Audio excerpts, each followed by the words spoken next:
7 1/8 around from... No, 7 1/8 across the face of it. Across the face. And when you say the face, you're talking about... The backside wood pulley. Backside. Okay, 7 1/8 and... 3 1/4 deep. 3 1/4 deep. And you want one of these? Yep. Water pump. Single pulley. Single pulley. Can you remember that? Can now. Okay. Yeah, she's 7 1/8 across. Single pulley, 3 1/4. Okay. I'll look in my... I didn't have a mark on it. It was all painted. I sandblasted it, took it out of the sandblast cabinet, and that crack showed up. I said, Yeah, that's the that broken wasn't long one. for this world, was it?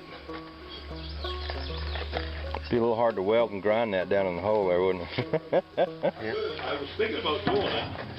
It's a good idea to let everybody see your frame. You know, I talked a lot about how you cut your frame and put it back together, so now that it's naked and everybody can see it, and I'm going to just say this to the YouTube crowd, this frame rail used to be over here and this frame rail used to be over there, and what he did was he cut them off and reversed them to make this thing narrower so you didn't have that big ugly frame thing sticking out behind the front tire. It makes it more in line for rat rod material. These are front fenders.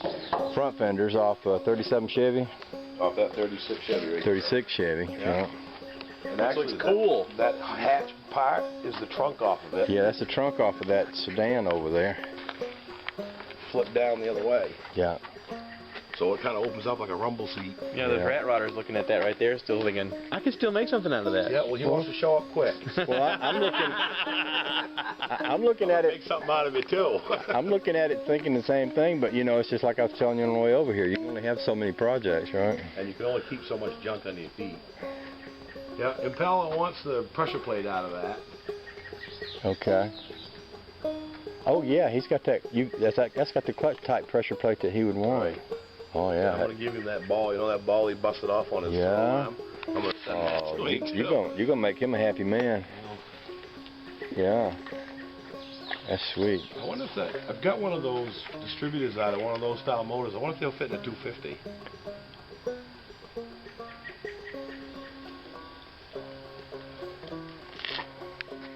Will a V8 distributor fit? Nope.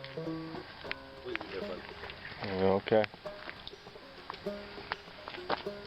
We took an old 350 Chevy motor out of the back of a buddy of mine's plow truck. He used it for counterweight during the winter plowing. Yeah.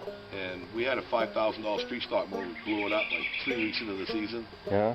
And I was all out of money. I was done. Game over. Yeah. Well, this buddy of mine had this plow truck with this old junk 350 in it. He says, that ran and we pulled it out. We could never get it to start without ether. Oh yeah. And we won 8 peaches with that motor. Isn't that great? I love that kind of stuff. I love that kind of stuff. And they tore us down every week because we were cheating.